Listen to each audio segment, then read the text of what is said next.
দুই কালী মায়ের মিলন উৎসবে ভিড় জমালো পুরাতন মালদার তৈলমুন্ডায়। দুই কালী মায়ের মিলনকে কেন্দ্র করে ব্যাপক ভিড় নামল পুরাতন মালদার তৈলমুন্ডা এলাকায়। একদিকে বুড়ি কালী, অন্যদিকে শ্যামা কালী। দুই বোনের এই বহু প্রাচীন পুজোকে ঘিরে এলাকায় উৎসব মুখর পরিবেশের সৃষ্টি হয়। প্রথা অনুযায়ী পুজোর রাতেই হয় বিসর্জন। মঙ্গলবার ভোর থেকে শুরু হয় প্রতিমা বিসর্জনের পর্ব। সেদিন ভোর 4টায় মাথায় প্রতিমা নিয়ে পরিক্রমা করেন ভক্তরা। ঢাকঢোল, কাসর, ঘণ্টার তালে তালে মেতে ওঠে গোটা এলাকা। প্রতিমা নিরঞ্জনের সময় ভক্তদের ভিড় উপচে পড়ে। মায়ের চরণে প্রণাম করে শেষ বিদায় জানান স্থানীয়রা নয়, আশপাশের এলাকা থেকে বহু ভক্ত এসে যোগ দেন এই মিলন উৎসবে। পুজো কমিটির সদস্যরা জানান, এই পুজো বহু বছরের ঐতিহ্য বহন করে। আমাদের মূল বার্তা সকলকে একসঙ্গে নিয়ে চলা, সম্প্রীতির বন্ধনে আবদ্ধ থাকা।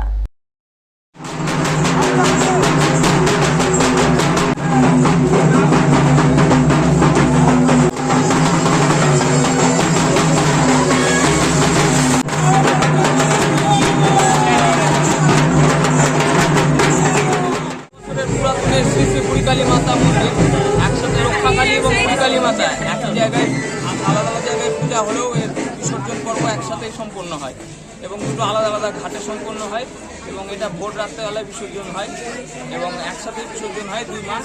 এবং এই পুজো প্রায় 350 বছরের পুরাতন, প্রাচীন এবং তার আমরা ইতিহাস বিভিন্ন বই, পুস্তিকা এবং পত্রিকাতে আমরা দেখতে পেয়েছি। একসাথে কালী পুজো এবং মাজারে দোয়া পাঠ করেই পালিত হলো দীপাবলি এবং উরুস উৎসব। সম্প্রীতির অনন্য নজিরের ছবি উঠে এলো মালদা থানায়। সোমবার ধুমধাম করে মালদা থানায় পালিত হয় দীপাবলি উৎসব। মালদা থানাতে রয়েছে কালী মন্দির এবং মুসলিম ধর্ম সম্প্রদায়ের একটি মাজার। সেখানে একদিকে কালী পুজো এবং অন্যদিকে মাজারে চাদর চড়িয়ে উরুস উৎসব পালন করেন হিন্দু মুসলিম ধর্মের মানুষেরা। একে অপরকে শুভেচ্ছা বিনিময় করে দীপাবলি এবং উরুস উৎসব পালন করেন। এই দীপাবলি এবং উরুস উৎসবে উপস্থিত হয়েছিলেন পুরাতন মালদা থানার আইসি মোমেন চক্রবর্তী সহ অন্যান্য পুলিশ কর্মীরা। ছিলেন স্থানীয় বিভিন্ন ধর্মের বিশিষ্টজনেরা।